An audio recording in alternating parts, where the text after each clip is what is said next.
Le 6-9 France Bleu Touraine, Nicolas Beudin.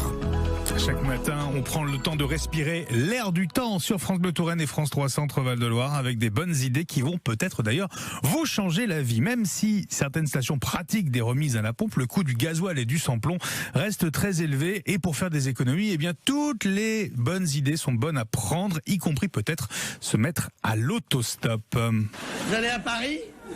Hein ? À Lyon ? Ah oui, vas-y, ça me rapprochera toujours un petit peu, hein. Coluche et son autostoppeur, sauf que les freins pour se mettre à l'autostop, les freins sans mauvais jeu de mots bien sûr, sont encore nombreux. Pour ça, notre invité vous propose de vous accompagner à la pratique de l'autostop, une idée de la communauté de communes Touraine-Est-Vallée. Bonjour Amélie Hainaut. Bonjour. Merci d'être avec nous. Moi, j'en ai jamais fait de l'autostop. Est-ce que ça marche vraiment ?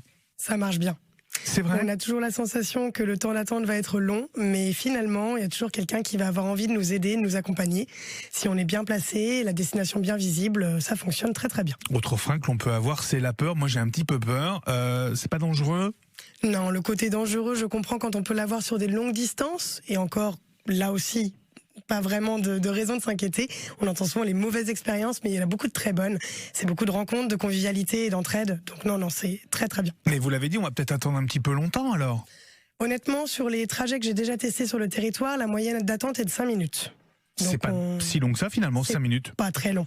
Honnêtement, vu le flux de véhicules qui passent, le nombre de personnes qui sont à même de s'arrêter, il y a beaucoup de chances de trouver quelqu'un assez rapidement. Mais qu'est-ce qui bloque alors chez les participants à ces stages d'autostop ? Je pense le fait de se lancer, justement, d'être seul sur le bord de la route, c'est quelque chose, voilà.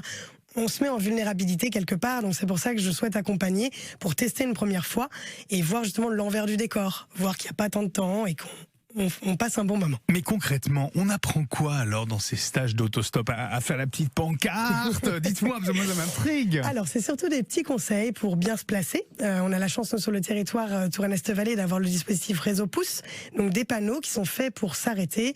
Les voitures peuvent du coup s'arrêter en toute sécurité derrière et les personnes ont déjà des destinations, enfin plutôt des orientations pour savoir vers quelle ville ils veulent se tourner. Et donc ensuite, c'est donc des bons conseils pratico-pratiques. Comment bien se placer le lever du pouce. Le lever du pouce Oui, est important, bien haut, voilà, bien visible. Mais surtout, en effet, la pancarte qui est importante. Nous, on a donc développé des pancartes style Véleda pour pouvoir renoter en fait sa destination, quel que soit l'endroit. Très bien. Voilà, et l'important c'est d'être bien visible à ce niveau-là, puisque l'automobiliste va plus s'arrêter, bien entendu. Si c'est sur sa route, il va vouloir rendre service. Et on s'inscrit où alors pour participer à ces stages ? D'ailleurs, est-on tout seul avec vous ou est-on plusieurs ? Alors, on peut être plusieurs. L'idée, c'est quand même, pourquoi pas, d'être seul avec moi, parce que 2 personnes, c'est l'idéal, je pense, voilà, pour de l'autostop.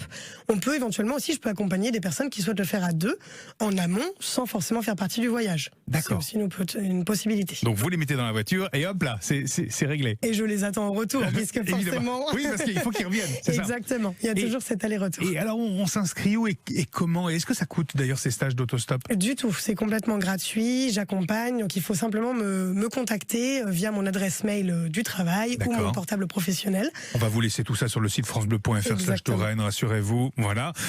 Ils ont lieu quand ces stages ? Alors du 12 au 24 septembre, donc c'est en semaine. J'ai bien conscience que pour les personnes avec une vie active, c'est un petit peu plus compliqué. Donc je propose également tout le samedi 24 septembre, toute la journée, des rendez-vous pour les personnes qui veulent le tester sur le temps du week-end. Et dans quel coin géographique, dans quelle zone géographique ? Plutôt sur la communauté Touraine-Est-Vallée, mais on sait très bien que beaucoup de déplacements se font sur Tours. Donc j'ai déjà accompagné des personnes sur Tours Nord, par exemple, avec un retour. Donc voilà. Et pour nous, Marie-Ange et moi, à 3h du matin, est-ce que vous pensez qu'on va trouver Alors, si le flux est peut-être moins important, mais justement, les gens se diront que vous en avez d'autant plus besoin, donc je suis sûre qu'ils s'arrêteront. Mais non. Mais non. On peut faire un test ensemble si vous voulez. Oui, mais non, pas à 3h du matin. Non, Merci beaucoup, Amélie. Avec plaisir, merci de m'avoir accueilli. 8h22. Dites donc, je pense à un truc. Vous allez pas à Paris demain avec votre poubelle ? Non, parce que je pensais, on aurait pu vous emmener. Vous n'allez pas à Paris, Marie-Ange Descours, demain, non, puis si j'y vais pas en stop. Il existe aussi les transports en commun pour soulager les routes. Il est 8h22, bon réveil.